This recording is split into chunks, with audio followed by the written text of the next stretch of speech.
इसरो की एक लैब में मिला भारत को सुपर शक्ति बनाने का फॉर्मूला।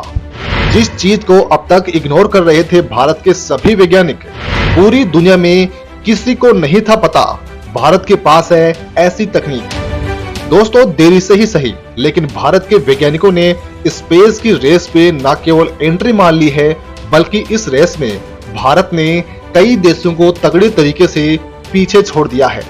स्पेस की रेस के मामले में अब भारत की गिनती सबसे शक्तिशाली देशों में होने लगी है। भारत दुनिया में इतिहास बना रहा है। खुद नासा भी कई मिशंस पर भारत के इसरो के साथ काम करना चाहता है। और दोस्तों, ये सिलसिला धीरे नहीं बल्कि रफ्तार पकड़ चुका है। इसरो की लिस्ट में आने वाले दिनों में ऐसे प्रोजेक्ट हैं जो वर्ल्ड रिकॉर्ड बना सकते हैं। दोस्तों, इसी फहरिस्त में एक बड़ी कमाल की खबर सामने आई है।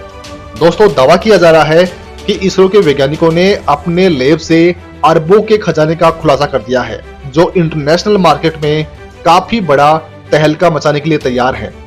ये कोई एक टेक्नोलॉजी नहीं, बल्कि इसके द्वारा तैयार की गई 100 से अधिक टेक्नोलॉजी है, जिसके बारे में जानकर पूरी दुनिया हैरान हो चुकी है। अब इसरो क्या करने वाला है, क्या है नई तकनीक और क्या है ये अरबों का खजाना, सब जानते हैं। लिहाजा वीडियो पर लास्ट तक बने रहिएगा। सोलर सेल्स और लिथियम सेल्स पर मचने वाला है तहलका। किसी को नहीं था पता, कई साल पहले ही इजाद हो चुकी तकनीक। दोस्तों, सबसे पहले आपको ऐसी तकनीक के बारे में बताते हैं जिसका पहली बार खुलासा होते ही पूरी दुनिया हैरान हो गई है। क्योंकि अगर भारत सरकार इस मामले में आगे नहीं आती तो किसी को ये तक पता नहीं चलता कि इसरो के पास में ऐसी भी कोई तकनीक मौजूद हो सकती है, जिसके लिए भारत की प्राइवेट कंपनियां अब तक दूसरे देशों पर निर्भर थी। दोस्तों, जब इसरो के पास में टेक्नोलॉजी ट्रांसफर की बात आई, तब पता चला कि इसरो की क्रिटिकल टेक्नोलॉजी, जो भारत की प्राइवेट कंपनियों के लिए किसी वरदान से कम नहीं है, वो इसरो के लैब में ऐसे ही पड़ी हुई थी।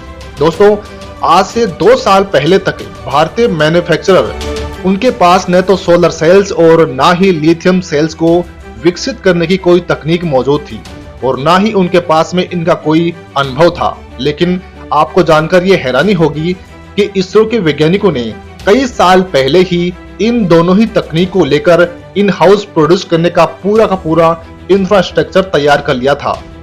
डिमांड और इनोवेशन के बीच इस गैप को भारत सरकार ने पहचाना और ऐसा प्लान तैयार कर लिया जिसने पूरी दुनिया में तहलका मचा दिया। और अब इसरो ने अपने द्वारा विकसित की गई सारी सोलर सेल्स और लिथियम सेल्स की तकनीक को प्राइवेट कंपनियों को ट्रांसफर करने का एक बहुत बड़ा प्लान तैयार कर लिया है। इस प्लान के मुताबिक मापदंड ये रखा गया है कि ऐसे निर्माणकर्ता जिनके पास लिथियम सेल्स और सोलर सेल्स को मास लेवल पर प्रोड्यूस करने लायक पैसा मौजूद है, वो इस टेक्नोलॉजी को काफी कम कीमतों में इसरो से खरीद सकते हैं। दोस्तों, इसरो को इस तकनीक को खरीदने के लिए टाटा केमिकल्स और भेल जैसी कंपनियां सामने आ रही हैं। इसके अलावा इसरो के प्लान में ड्रोन, सैटेलाइट, कंपोजिट मटेरियल से लेकर सॉफ्टवेयर, इंजन टेस्टिंग इक्विपमेंट की तकनीक भी शामिल है, जिनकी जरूरत आज भारतीय कंपनियों को काफी अधिक है। क्योंकि अगर इनको निर्माता डेवलप करते तो डेवलप करने के लिए अरबों के फंड की जरूरत होती। हालांकि इसरो ने साफ कर दिया कि इन सभी तकनीकों का आईपीआर इसरो के पास ही रहेगा, यानी इन सभी तकनीकों के कमर्शियल प्रोडक्शन के लिए इसरो की अनुमति लेना जरूरी होगा। ऐसा इसलिए क्योंकि इसरो भारत में विकसित इन तकनीकों का किसी भी तरीके से गलत इस्तेमाल होने से रोकना चाहता है। इस खबर ने पूरी दुनिया में तहलका मचा दिया कि इसरो के पास ऐसी क्रिटिकल टेक्नोलॉजी भी मौजूद है। इसरो के पास मौजूद है सेमीकंडक्टर प्रोडक्शन यूनिट। दोस्तों, आपको जानकर हैरानी होगी कि इसरो के पास अपनी खुद की एक सेमीकंडक्टर प्रोडक्शन यूनिट भी मौजूद है, जो 200 mm सिलिकॉन का प्रोडक्शन करती है। ये यूनिट पंजाब के मोहाली में स्थित है और इसरो के लॉन्च व्हीकल से लेकर सैटेलाइट में लगे सभी इलेक्ट्रॉनिक सिस्टम इसी फैसिलिटी में तैयार किए जाते हैं। दोस्तों, स्पेस टेक्नोलॉजी को क्रिटिकल सेक्टर में रखा जाता है, लेकिन अब भारत सरकार ने इसके लिए देश के प्राइवेट सेक्टर के लिए दरवाजे खोल दिए हैं। अब इसरो की प्रोडक्शन यूनिट को कमर्शियल करने का प्लान आगे बढ़ चुका है, जिसके माध्यम से घरेलू इंडस्ट्री के लिए चिप और सेमीकंडक्टर का प्रोडक्शन करना काफी आसान हो जाएगा। साथ ही इस लैब को आधुनिक करने की कोशिशें भी लगातार जारी हैं। क्योंकि इस लैब की प्रोडक्शन कैपेसिटी काफी अधिक यूटिलाइज्ड है। लिहाजा इसका इस्तेमाल बढ़ाकर भारत के इलेक्ट्रॉनिक और ऑटोमोबाइल सेक्टर में चिप और सेमीकंडक्टर निर्माता को बूस्ट मिलेगा। 600 अरब डॉलर के मार्केट पर कब्जा करेगा इसरो। इसरो के पास है सबसे सस्ता लॉन्चिंग का अनुभव। इसरो ने इस तकनीक को काफी कम संसाधनों के साथ में विकसित किया है, लेकिन यकीन मानिए इस तकनीक को ट्रांसफर करने के बाद इसरो की जो कमाई होगी इसका अंदाजा लगाना भी मुश्किल है। आज के समय में इसरो स्पेस क्षेत्र में 600 अरब डॉलर के मार्केट पर कब्जा करना चाहता है। भविष्य में चीन छोड़ो अमेरिकी स्पेस एजेंसी नासा और स्पेस एक्स भी पीछे हो जाएंगे, क्योंकि काफी कम लागत में भरोसे के साथ स्पेस मिशन को लॉन्च करने की क्षमता इस समय सिर्फ इसरो के पास ही मौजूद है। इसरो अब रॉकेट नहीं बल्कि रीयूजेबल स्पेसक्राफ्ट को भी तैयार करने में जुटा हुआ है, जो कुछ ही वर्षों में पूरा हो जाएगा, जिसके बाद धरती के लो अर्थ ऑर्बिट में मिशन को अंजाम देना और सैटेलाइट लॉन्च करना और भी अधिक सस्ता हो जाएगा। दोस्तों, आने वाले समय में स्पेस इंडस्ट्री काफी तेजी के साथ आगे बढ़ने वाली है।